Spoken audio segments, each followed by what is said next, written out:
You've started over so many times that you've lost count. New year, new week, new Monday, same cycle. And you keep convincing yourself the problem is you.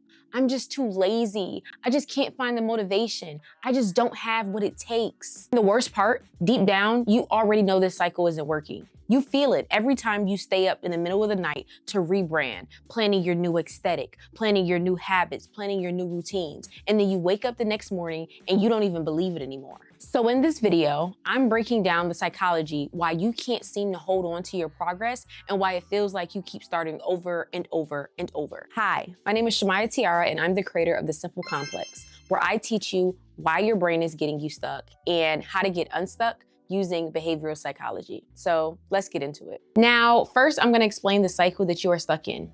Right now, you're experiencing something called identity diffusion. This is when you lack a clear and or stable sense of self and true identity. So this may look like you struggling to figure out, what do you really enjoy about life? Like, there's certain things that you like here and there, but you really feel like you have no passion. You often feel confused and just lacking clarity on as far as the direction of your life. And it's really probably hard for you to make big decisions and or decisions at all.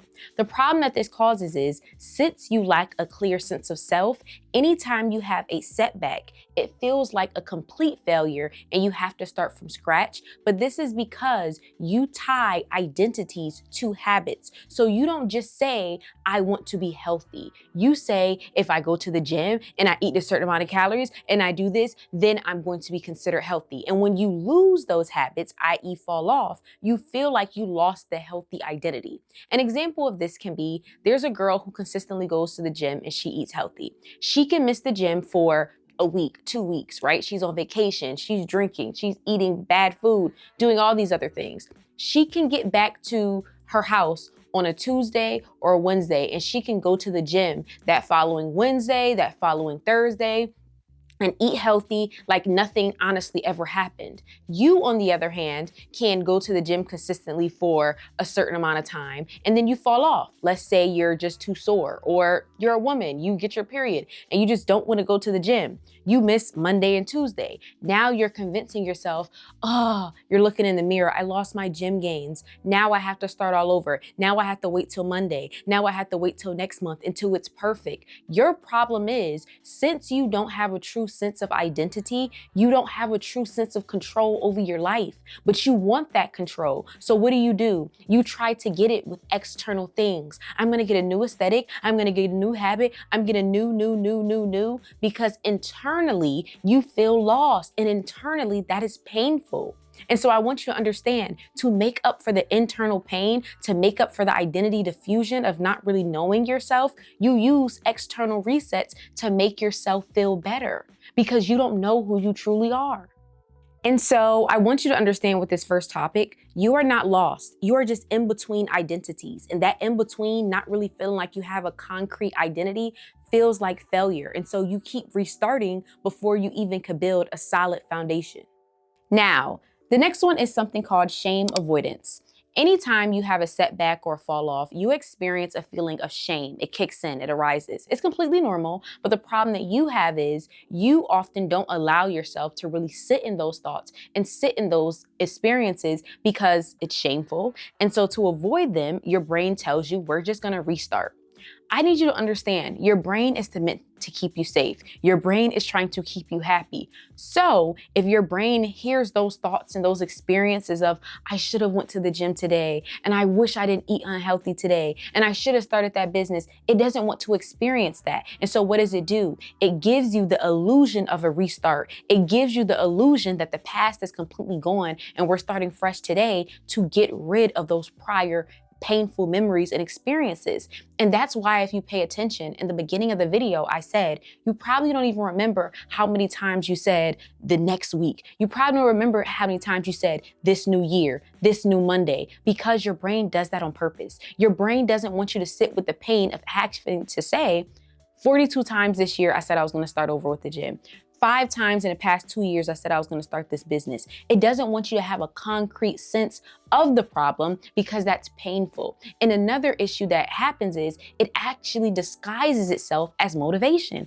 And that's why you say, this year, I'm going to really change my life. And next Monday, when I go to the gym, it's going to be perfect this time, because your brain doesn't want you to experience the pain. So if you have this motivation, you're pumped up, you're less likely to dwell on and even think about what happened last time.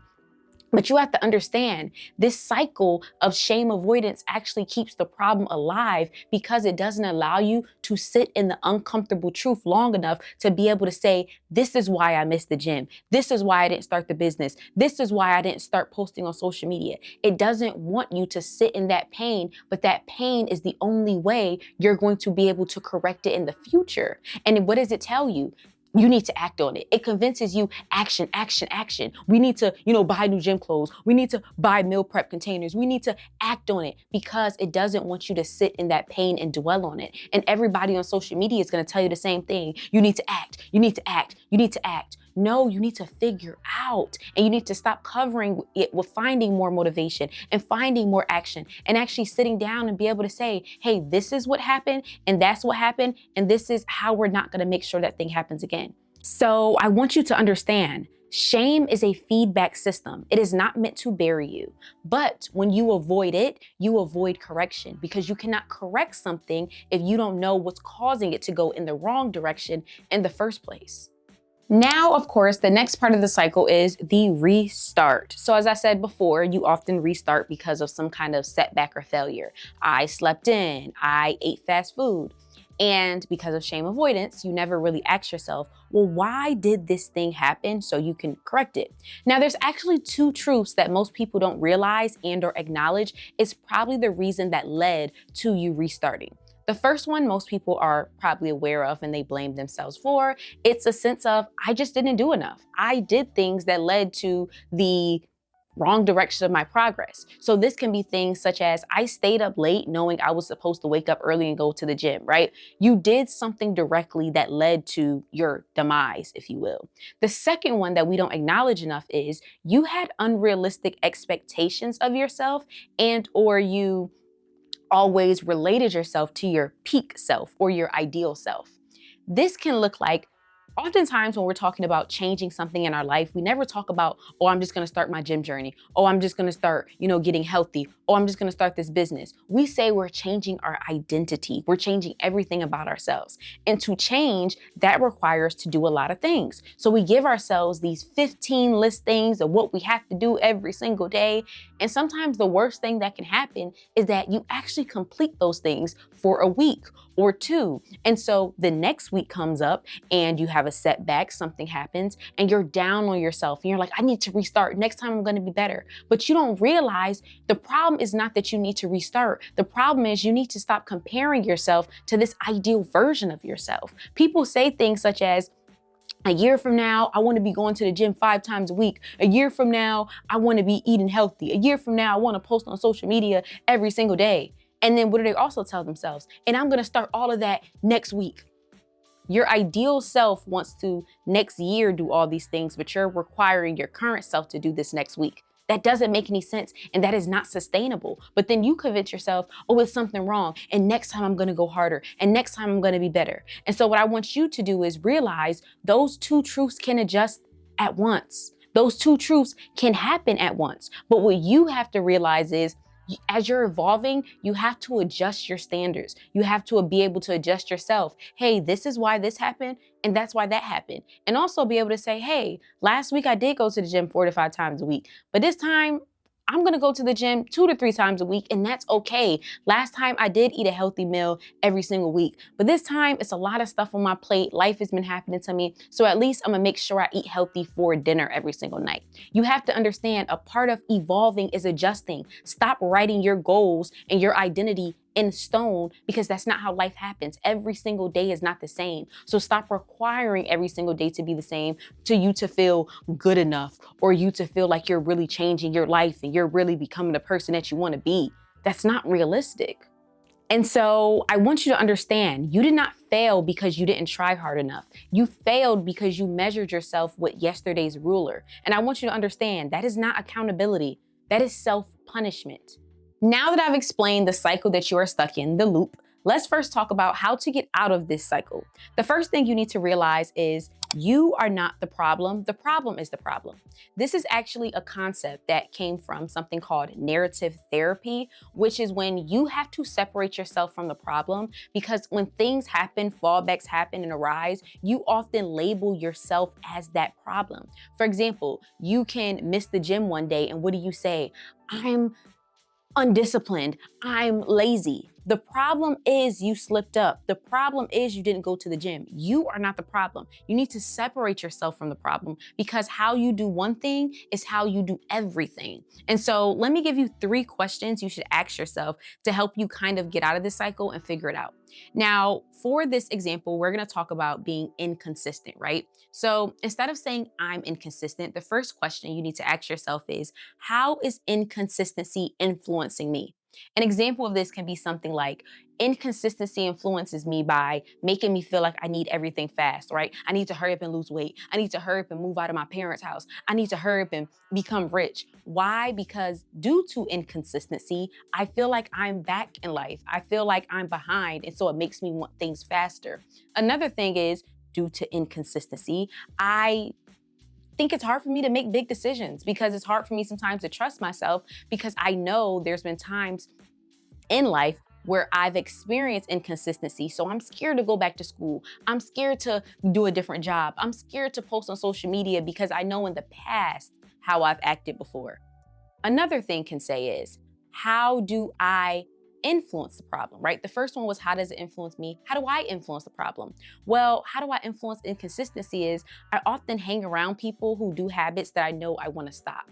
Well, I often don't even plan out my day. I just tell myself I have a whole bunch of things to do and then just hope I do them. That's how I influence inconsistency. And the final one is, what will my life look like if I keep relating to this problem the same way? If I keep saying I'm inconsistent? Because I want you to understand, how you do one thing is how you do everything. So if you start labeling yourself as being inconsistent because you missed the gym, you're gonna start eating unhealthy. You're gonna start not showing up for yourself. You're gonna start, because you've labeled yourself as that. So what does your life look like in the future if you keep labeling yourself as, I'm not motivated, I'm undisciplined, I'm lazy? Think about the things you're not gonna be able to achieve and you're not gonna be able to get, because how you do one thing is how you do everything. Now, I also want you to understand, your habits exist within a system. And you are not supposed to delete the system, you are supposed to adjust it. Your habits have been curated from your life, from the movies you watch, the music you've listened to, the things that you've experienced. And what do? You keep trying to change your entire identity, i.e., get rid of the entire system, instead of adjusting it, instead of realizing this is who you are and you can't change yourself, but you can adjust yourself. So, for example, you're always going to experience a bit of slip ups. You're always going to experience a bit of undiscipline. You're not always going to be consistent. That's life. And stop convincing yourself that you have to be perfect. You need to understand there's a duality in life. You can be healing and still hurt. You can be improving and still inconsistent. You can go to the gym for 3, 4, 5 weeks and miss a day or two and then keep going. That doesn't make you inconsistent. That means that you slipped up. But if you don't understand the contradiction of life, that 2 things can exist at the same time, you're always gonna think you have to restart. You're always gonna think that you have to become someone completely different. Instead of understanding this is a part of life, you can become more aware of times in your life when you're inconsistent and undisciplined. You can minimize areas in your life where you procrastinate. You can do all these things, but I want you to understand that's adjusting. That is not completely getting rid of this system, because that's impossible. Everyone experiences procrastination, being undisciplined, being unmotivated. It's a part of life. You're human. Now, the next part of the cycle is choosing repair over restart. This is so that you can continue.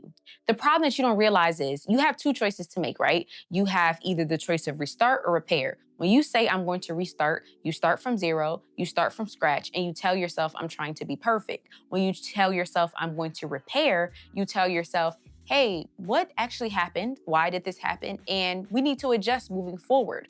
When you start from zero every single time you restart, you lose all of your progress. You were going up, up, up, up, up, something happened, and now you have to go completely down. When you choose to repair instead, you're going up, up, up, up, up, you stop. Hey, let's figure out what's happened. Let's get this thing together. Let's stop for a little bit, and then let's go up, up, up again. And then stop and let's figure out what happened, repair, and then up, up, up again. You hold on to that progress. And so I want you to understand the reason why you feel so behind, the reason why it's like, oh my gosh, I feel like I'm so behind, I can't do anything. It is because you keep restarting, changing your identity, changing everything completely about you, and that causes you to start from zero. So instead of using that information that you learned from your prior experiences, you literally erase all of that information that can help you by convincing yourself that it's not useful and you need more and more and more. And so you have to understand, you do not lose progress when you fall off. You lose progress when you convince yourself that you have to restart every single time.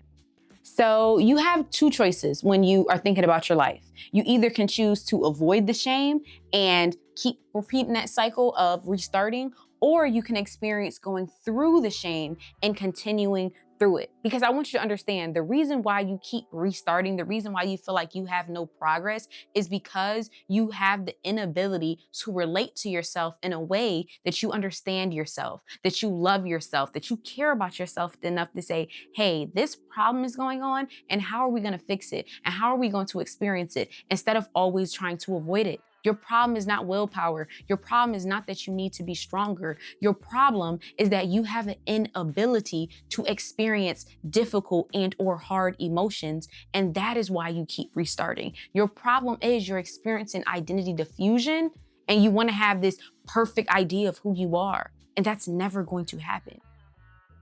So thank you guys so much for watching this video. Please comment below and tell me if you enjoyed it. I really did enjoy making it.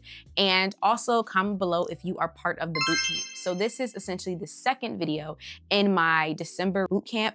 I'm having 2 videos every single week. This week, the videos are focusing on retention, how to keep your progress, how to keep the things that you have, to use them as a launching pad to do more in the future. So as I always say, self-growth is simple, but that does not mean it's easy. So if you want to change your life for 2026, please go below in the show notes so you can download the app, because I recently created an app where people can communicate together. There's a way to track your habits and all those other things. Also, you can sign up for my newsletter. And if you are a part of the bootcamp, please comment bootcamp. You can join any week, and as the weeks go on, you get badges within the app.